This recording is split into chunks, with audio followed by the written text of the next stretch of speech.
It's Dynamite! Get ready to fight! Eddie Kingston smells like shite. It's Dynamite. It's Thursday Night Dynamite, and I say Thursday night because we can't be all sitting up to 1 AM in the UK to watch this shit on a Wednesday. Actually sitting up to 3 to finish it. And technically, if we did, it would still be Thursday. Actually, when it starts, it would be Thursday for us, and when it ends, it would be Thursday for us. I feel like fucking Sunday when it ends, but... So the point being, right, regardless, unless we're not Yanks, so it's Thursday Night Dynamite for us anyway. Whether we watch it live or we watch it after a night's sleep, doesn't really matter. But anyway, this show, the entire company would put you into sleep.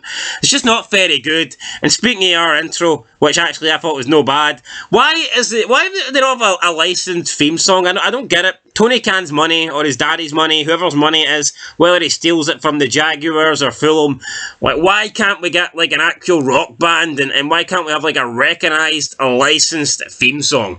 When I look at Raw over the years, Raw's always had great, alright, maybe not now, last decade's been a bit, you know, I think after Papa Roach, To Be Loved, the theme songs went way downhill. But I think 20 to 1, and you better run. I think that's the one. I see when you see SmackDown, come on, it's got that. Are you ready for it? Good. It's got. No, I mean AC/DC is like Raw is a bit shit. Like NXT has got some black rapper. What is Dynamite? Who sings that? Tony Khan and the Bum Boys. The ass boys. EVP. I don't know, but I mean, surely we could get a better theme song for AEW. So stop hating, stop being stingy, and start paying some money. And I don't know, do something, man. Anybody, like I don't know, anybody. But could it get better than our opening match? We had the Combat Club. We had Wheeler Yuta, Claudio, Ring of Honor, taking on Jericho and Danny Garcia. What a classic! What a match! Whoa. It doesn't sit right with me that Jericho can lose a match to a team that's got Daniel Garcia. Wait, no, he's got Daniel Garcia. No, you're right, because why isn't Danny Garcia eating the fucking pin here? That's a good point. Listen, why is Jericho in a match with these three? You're fucking, in my opinion, one of the greatest of all time, and he's in a match with three absolute bums. Jericho has Floyd, tries to hit Claudio with Floyd.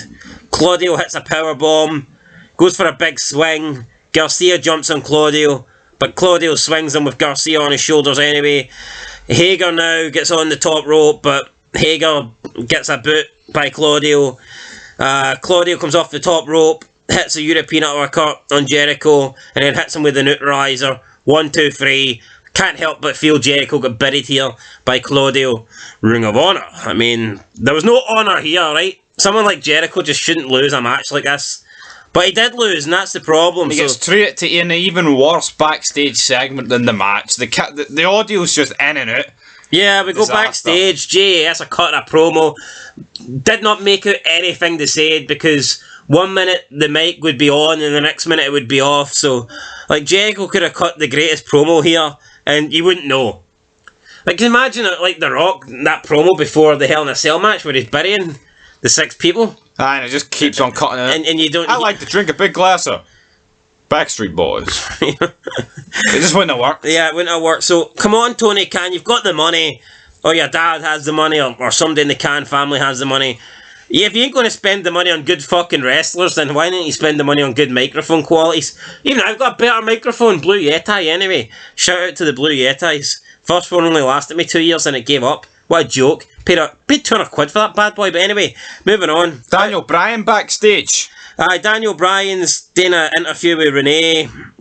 Renee's talking to Bryan. Bryan says he's going to take his frustration that he has with the JSA, with Wheeler Yuta, with Daniel Garcia. He's going to take it all out on Sammy Guevara tonight. Wheeler Yuta then shows up and said he's glad Bryan Danielson's got frustration. Yuta says that he's not a kid, even though he looks like one. He looks like he's missing chromosomes as well. He's fucking missing everything. No talent, no charisma, no personality. Nothing, man. That's what the guy's got. Danielson pushes Yuta. Yuta kind of pushes him back. Claudio cools the situation down. He's like, guys, we like honor in the Blackpool Combat Club. Like, I'm being real, right? See if Daniel Bryan doesn't get that, like, the world title runs in WWE, and he would say he was never in WWE, right? And I know that's a big thing to take away from his career. But he's just another indie bum. Fuck him. You know what? To me, he is just another Wheeler Yuta. Fuck him. Hold on here. Get in the bin. No, wait, right? hold on. He's about 5 No, foot wait, three. hold on. Shove his vegan belt up his arse. No, you're trying to take the guy's WWE run away. Imagine taking every single wrestler in the history of wrestling, right? Imagine taking their WWE run away for them. I mean, who would be good? Apart from, like, maybe fucking Sting, Goldberg, I mean, who the fuck would have had a decent career? Right, maybe... That's not really what I'm going for, you nugget. I'm going for the like, just look at him. No, look at him. He works in No! You basically said take away his WWE run, and he's pish. Take away everyone's WWE run in a pit. But look at him. Take away Cena's WWE run. But he's shite. So Cena be shite then? No, Brian just looks like a fucking hillbilly bum. Take away Punk's. No, but... Oh, he had a match in TNA. Oh, cup of coffee in TNA. But they're backstage and you're like, oh, these guys make Brian look like The Rock. Brian's fucking pish. I think Cesaro looks a million times better than this bum. I don't even fucking... Cesaro can rot in hell, he's shite. I think Wheeler Yuta does make Brian look like The Rock. What? Fucking Josh Rock? Nobody gets that, but if you do, well... Today, shout out to you for getting anyway, that. next match, classic promo backstage. Right, so then we move on to Ring of Honor. Ring of Honor, Daniel. Daniel, if your name's Daniel and his name's Daniel, And then William Regal came in and went, Daniel? AEW World Tag Team Title number 1 contender match. FTR versus Swerve in Our Glory. Too fucking long. What do you make of this whole name, Swerve in Our Glory? What I make? No, I mean, so you got one guy called Swerve Strickland, and you got the other guy who's called Keith Lee, but his theme song and his like catchphrase is "Bask in My Glory." So they basically Bask in his BO, fat bastard. Bask in obesity. So they basically take his like catchphrase or whatever or lyric from his theme song, and then they take Swerve Strickland's first name and they add it together. It'd be like Triple H and Austin team up and they call it The Cerebral Snake. Hunter, and that's the bottom line.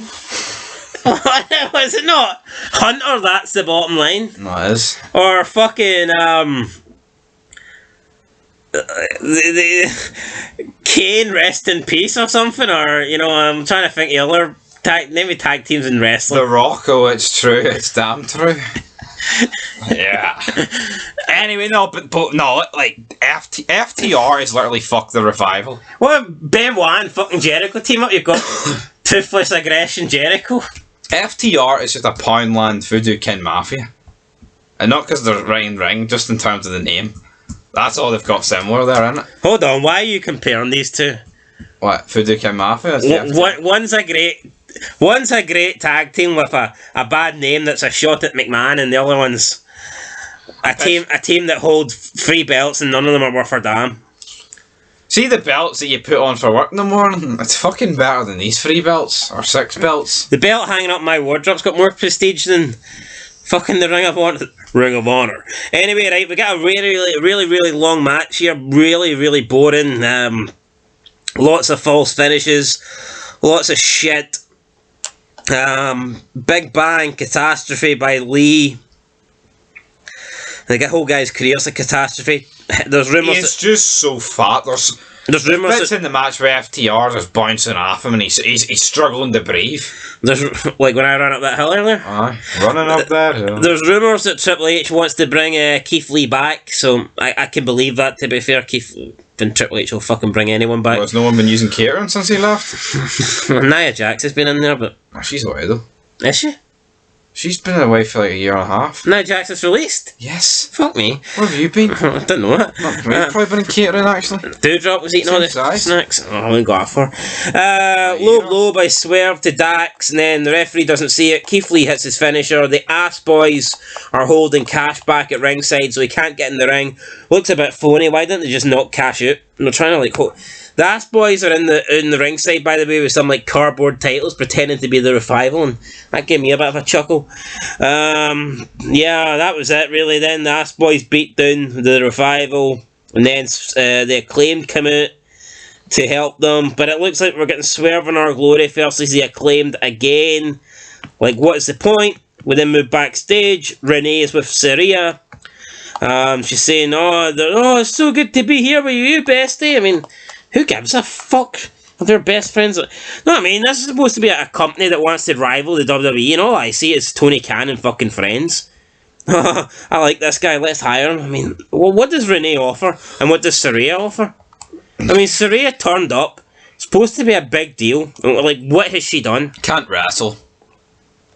Well, can she not? No. Well, fuck if she can. Why are they not building towards that? It seems like she's been there like 6 weeks and they've done nothing.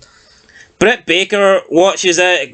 Britt Baker comes in. Saraya calls her a bitch. Renee breaks it up and says, if you two want to talk about it, then let's do it the right way.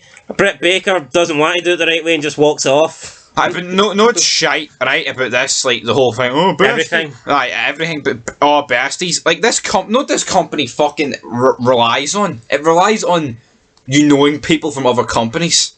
I've never seen it like that, like, in fucking any company, like. You know what I mean? No. See. Explain yourself. But, like, them two going, besties. Well, if you didn't watch WWE, or if you didn't, like, know about these two being that, you would have no fucking Scooby-Doo. Like, see when Kurt Angle joined TNA, you didn't need to know his WWE run because he's fucking stuck your head through Samoa Joe and you immediately knew who he was. He's Kurt Angle, the Olympic fucking gold medalist. Down. I like Kurt Angle. Coke, heroin, MDA. I actually thought Kurt Angle had a good theme song in TNA. Huh? But anyway. He looked fucking rough, like, but it was weird. I don't know what happened. I don't know. He looked alright in the first year. And then he grew a bit of stubble and he fucking, I don't know. See, by the time he got to like 2009, like, he was fucking...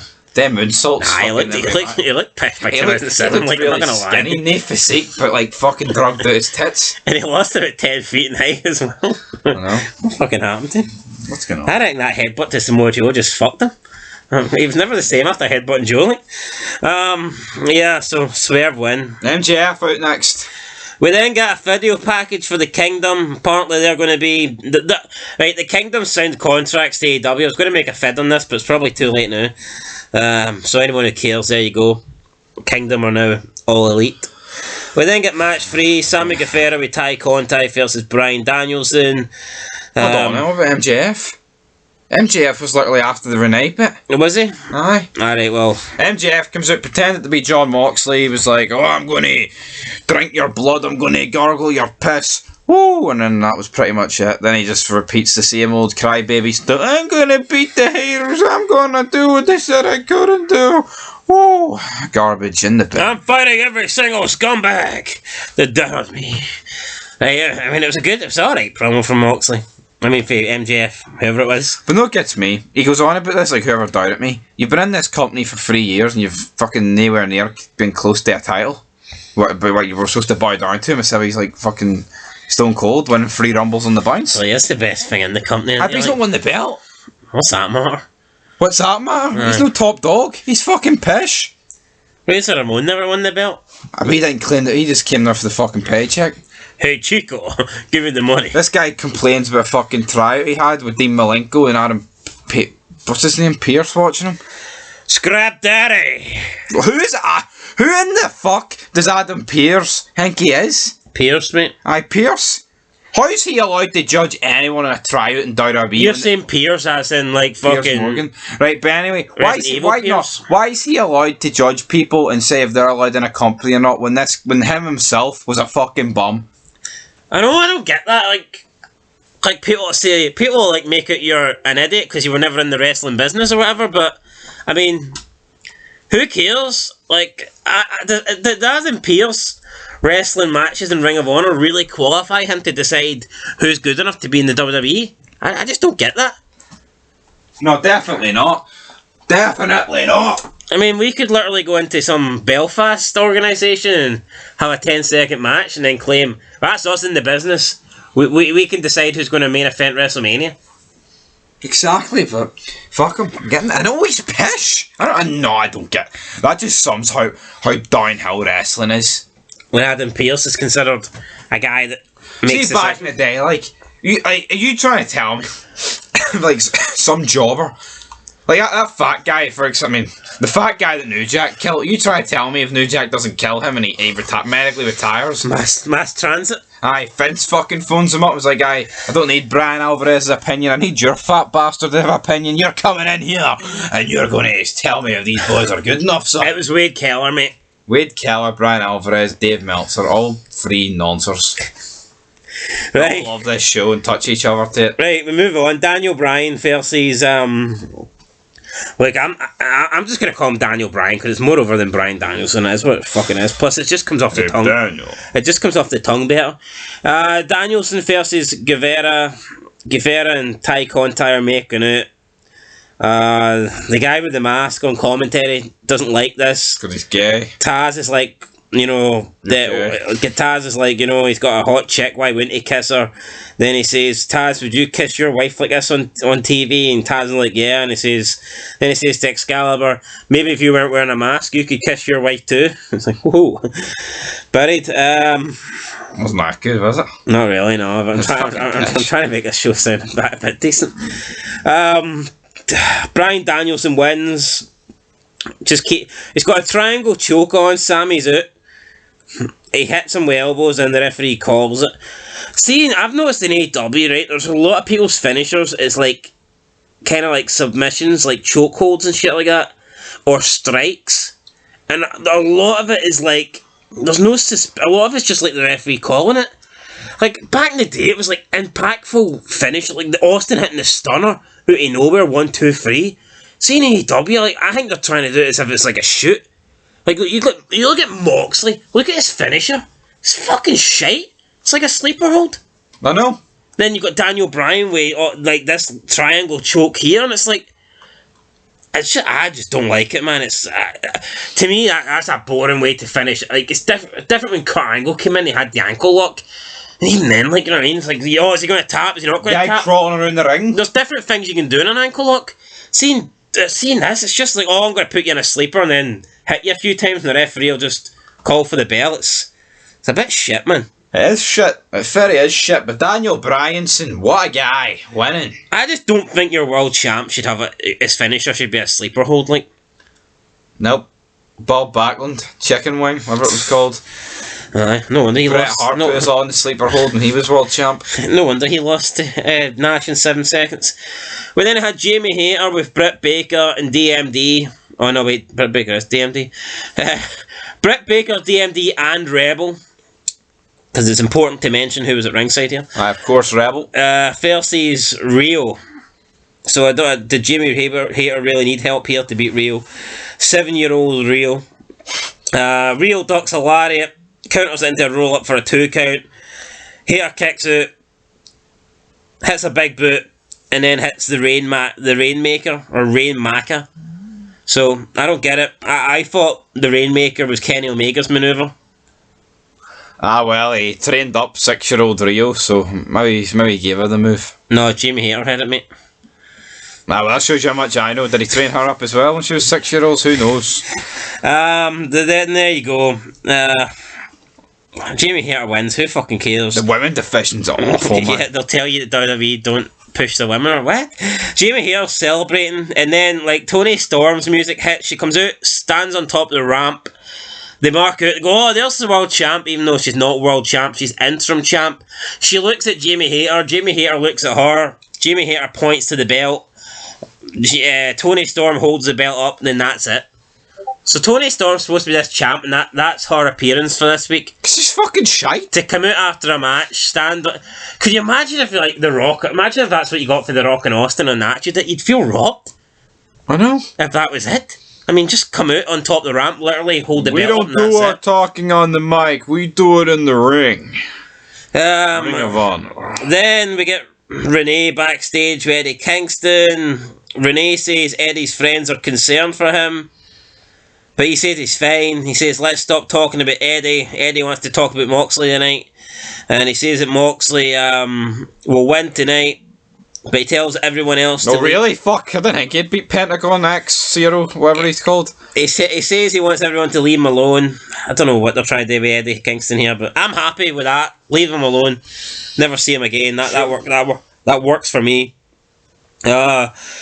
We then go backstage with Darby Allin. He's feeling very emo. He says that Sting told him he's got a lot to prove. He says that Sting came out of retirement for Darby Allin.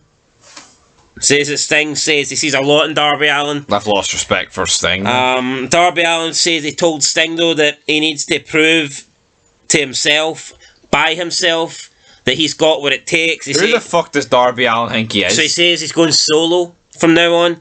Does this mean that we'll get to see Sting go solo, or does this mean we'll never see Sting again? We don't know. Hopefully we get to see Sting in some sort of singles run. No, but who's Darby Allin think? Oh, I don't need to prove it to you, Stinger. I need to prove it to myself. My wee 5'2" scrawny carcass. I need to prove it to myself. Put the belt on fucking Sting. Darby Allin says that the biggest weakness is himself, and Darby Allin says that that's it, really. I mean, that's fucking it. No, but no, I don't get, like, you could very easily get a triple threat match for the title and put Sting in it.